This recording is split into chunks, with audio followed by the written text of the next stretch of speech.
Gabi po sa inyo lahat guys. Samahan niyo po ako ngayon guys. Subukan po natin na kausapin si kaibigan kung ano po ba ang mangyayari na pwede po ba niyang mahulaan ngayon. Meron tayong pahulaan guys. Kung sino po ang aatake po ngayon dito sa ating bansa. Kung sino po ang gugulo ng mga bansa. Kaibigan, silin niyo po yung makakausap natin ngayon. Kaibigan, gusto ko pong malaman, meron po nakapagbigay sa akin ng idea na itanong ito sa inyo. O gusto kong malaman po sa inyo. Kasi meron pong balita dito sa Facebook ko na meron pong gagawin po na hindi maganda dito sa atin. Meron po daw magwawala. Sino po ba sila? Anong bansa ito na may gusto plano para guluhin po ang bansa ng Pilipinas? Totoo yan kaibigan? Ito po yung nakita nyo? Guys, sabi ng ating kaibigan, nakita po niya talaga ngayon ang Pilipinas dili nyo dapat magkampante.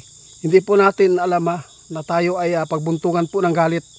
At saka hindi po natin alam na yung Putin na yan baka po ay magbigay po ng idea doon sa China. Kasi ang China po talaga ang pinakamalapit na kalaban po natin. Wala po talaga tayong kalaban-laban guys. Sa totoo lang. Iilan lang po yung kagamitan po natin dito. Kaibigan. Ang babala po natin ngayon sa mga tao ngayon na nakasubaybay sa atin po, ano po ba ang magandang ibalita sa kanila na dapat po nilang gawin ngayon? Sana po, hindi na sana mag-aaway po yung mga natin, yung nanungkulan sa atin, no? Para po mapalakas natin at may unity ba ang plano na ito po ang mangyayari na dapat po mayroon pong makabigay po ng sandata na pinakamalakas.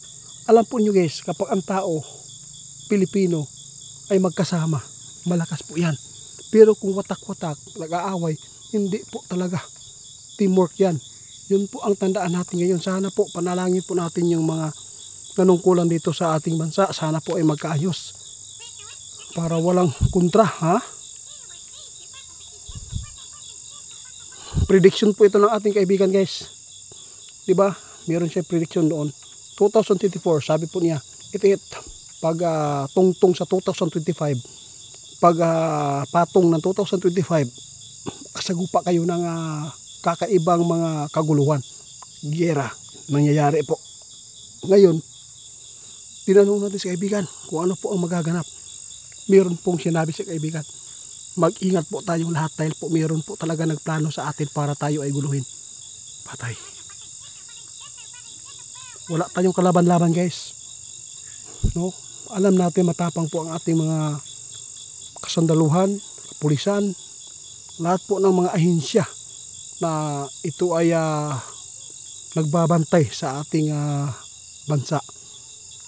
Alam po natin lalaban sila, pero ngunit wala tayong kakayahan po sa kagamitan guys. Kulang tayo, lalo pa napakaraming mga problema ang dumaan sa atin na hindi nagkaunawaan po ang ating presidente at saka yung vice president. Paano nila po mapalakas po ang kanilang samahan dito kung ito po ay inuna po ang kaguluhan po ng kanilang mga sarili bangayan.